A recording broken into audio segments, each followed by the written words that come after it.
Olá, no meu canal. No vídeo de hoje eu quero discutir com você um caso clínico sobre fratura fechada na tíbia, né? Então vamos lá, vamos analisar juntos esse caso clínico e tentar resolver essa questão, dando a melhor resposta ao comando da mesma, né? Ao que é solicitado aqui. Então vamos lá. Vamos ler juntos. Um paciente de 33 anos de idade, atleta profissional de MMA, então aqui eu já entendo a atividade que ele faz, ó. Tudo que for importante, todas as informações que eu julgo relevante para o entendimento do caso, é sempre legal a gente ir destacando, tá? Para ficar mais claro aí a compreensão e elaboração subsequente do raciocínio clínico. Então vamos lá. Já sei que é um atleta profissional de MMA, que sofreu uma fratura fechada na tíbia durante uma competição. Então, a lesão é a fratura na tíbia. Vamos lá. Vamos anotando aqui o que é importante. Atividade. Atleta profissional de MMA. Lesão. Fratura fechada na tíbia. O que mais aqui? Durante a competição. Então, eu sei que foi uma lesão do tipo aguda, né? Então, essa também é uma importante informação que eu tenho aqui para entender o caso. Durante a competição.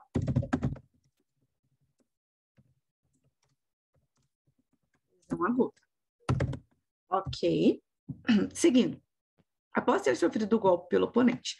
Assim, após ter recebido os cuidados imediatos da equipe médica, foi encaminhado ao Hospital Geral para reparo cirúrgico da lesão sofrida. Então, ele operou. Outra coisa importante. Já sei que houve uma intervenção cirúrgica. Em seguida, foi orientada a manter imobilização com o fixador externo. Aí, esse é o momento que quem não conhece o fixador externo, já vai lá no Google e dá um Google. Entende lá para você ver como que é o fixador externo. Porque ele parece uma gaiolinha assim em volta da tíbia e ele limita as atividades no período no qual o paciente está com o fixador externo, né? É importante para você entender o que o paciente está passando ali naquele período. Pois bem, então ele está com o fixador externo por 15 dias, inicialmente, né? Bom, ainda assim, um dia após a intervenção cirúrgica, foi encaminhado para a reabilitação fisioterapêutica, a fim de otimizar o processo da cicatrização óssea e recuperação das sequelas funcionais comprometidas em decorrência da fratura.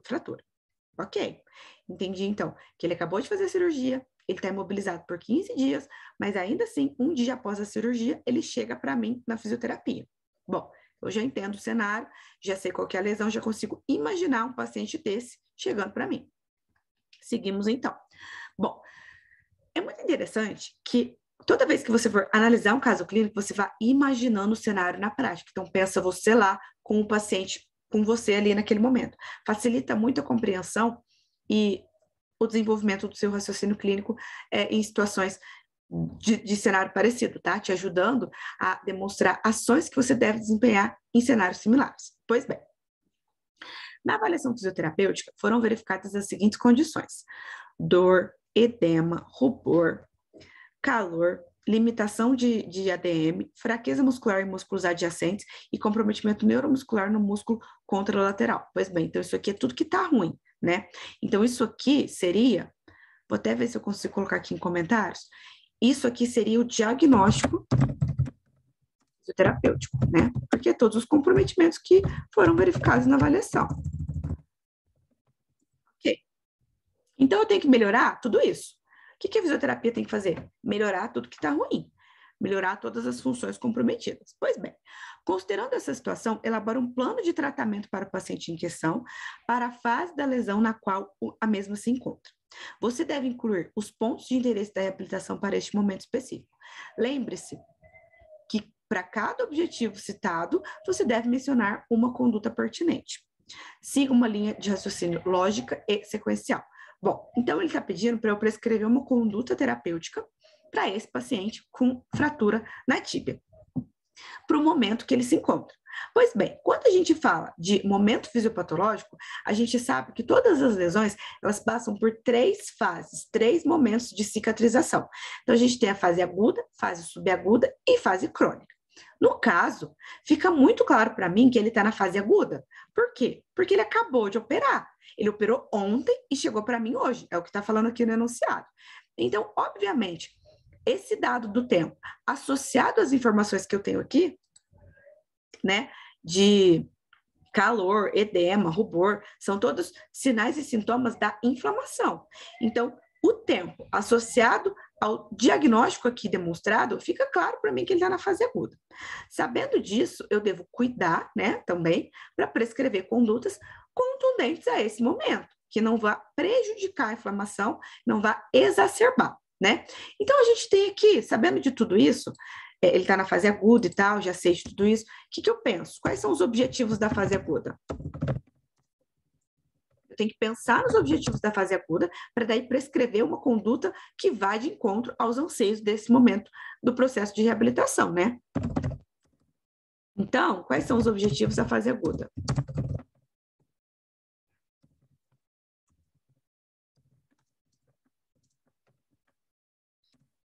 Conter inflamação e proteger o local, né? Então, proteção e controle da dor e inflamação. Então, em geral, é isso que a gente vai ter que fazer em todas as lesões agudas. A gente vai ter que proteger o local para evitar que a inflamação exacerbe. E também a gente vai proteger, né, contra novos traumas, enquanto a região está ali tão sensível e se recuperando. Além disso, a gente também objetiva nessa fase aguda controlar e minimizar a dor em níveis possíveis, né, de serem realizados ali. Então, esse é o foco, tá? Bom, sabendo disso, sabendo dessas características agora, a gente tem que propor uma conduta para resolver aqui esse cenário. Vamos lá, então, como que a gente faz isso? Então, esses são os problemas. Dor, edema, rubor e calor são todos, acho que todos concordam comigo, que são sinais e sintomas da inflamação. Então, eu posso usar, né, aqui junto, que eles são para inflamação. Limitação, primeiro ponto, né, vamos colocar aqui, primeiro ponto a ser resolvido. Segundo ponto descrito aqui, ele está com limitação de ADM, ok. Só que aqui tá ruim porque ele não fala aonde que está essa limitação de ADM, né, mas tudo bem. Fraqueza muscular em músculos adjacentes, ou seja, em músculos próximos ao local que foi lesionado. Comprometimento neuromuscular do membro contralateral. Então, vamos lá. Primeira coisa, dor, edema, rubor e calor. Tá, então eu preciso aplicar técnica para anti-inflamatória na região. Só que ele está com fixador externo. Então, eu sei que, por exemplo, crioterapia, imersão em crioterapia não é uma opção. Porque ele está com aquele fixador interno lá, né? Não consigo fazer imersão em água fria. Talvez, dependendo do tipo, dependendo do jeito que é o fixador externo, a gente consegue colocar bolsinhas de gelo em regiões específicas. Então, talvez a crioterapia seja uma opção, mas eu vou precisar olhar para o paciente e entender se tem espaço para aplicar ali o gelo, mesmo ele estando com o fixador externo, tá? Porque o fixador vai ser uma limitação que a gente tem que considerar. Outra coisa que dá para fazer, de repente, apesar do fixador externo, talvez é o laser. Eletroterapia não é uma opção, porque o fixador externo é constituído de metal e a eletroterapia é contraindicada em locais próximos onde tem metal, até porque seria difícil, acredito eu, que com o fixador acoplar, né, as placas de eletro por ali. E, no mais, assim, no cenário exposto, crioterapia e laser parecem ser as melhores opções, né? Ok, então já entendi aqui opções de condutas para dor no local. Limitação de ADM e amplitude de movimento. Bom, a gente tem que entender, por exemplo, aonde está essa limitação. Se é no joelho ou no tornozelo, provavelmente porque são articulações ali próximas à tíbia. E aí a gente vai ter que ver no paciente se o joelho e o tornozelo não estão imobilizados, né? Porque aqui no enunciado não fica claro o local específico da fratura e nem a extensão da imobilização com o fixador externo.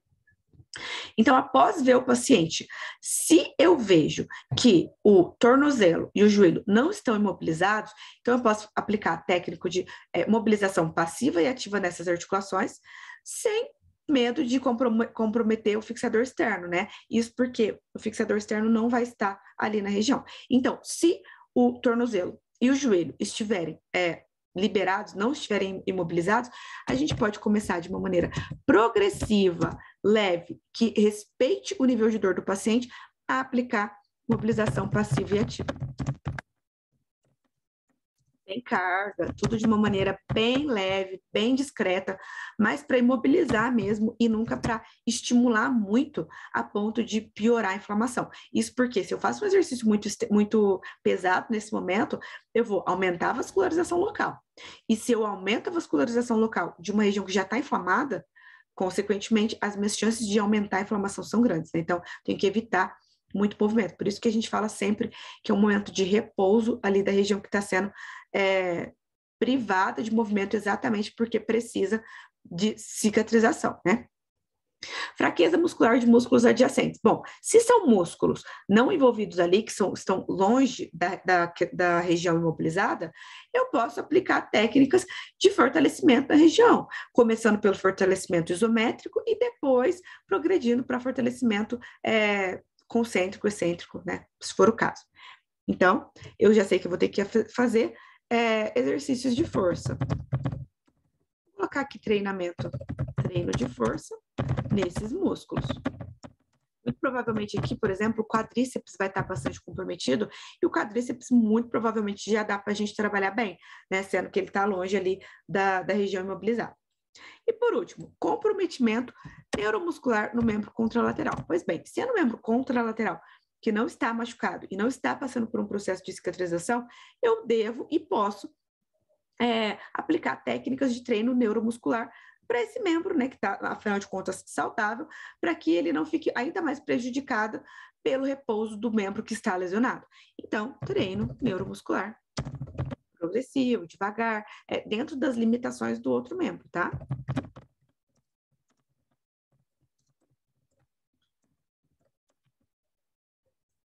Contralateral. E com isso, eu tenho, então, a minha conduta formada. A minha conduta, então, ela deve ser constituída por uma modalidade de técnica para controlar sinais e sintomas da inflamação, uma técnica para estimular a mobilização do movimento, já que existe limitação de ADM, treino de força nos músculos que estão fracos, que eu vi aí, e um treino neuromuscular no membro contralateral que está saudável. Então, veja bem, é assim que você monta a sua conduta fisioterapêutica. Lista todos os problemas e para cada problema você vai propor, entender a melhor conduta, a melhor técnica para resolver cada um desses problemas funcionais mencionados aí.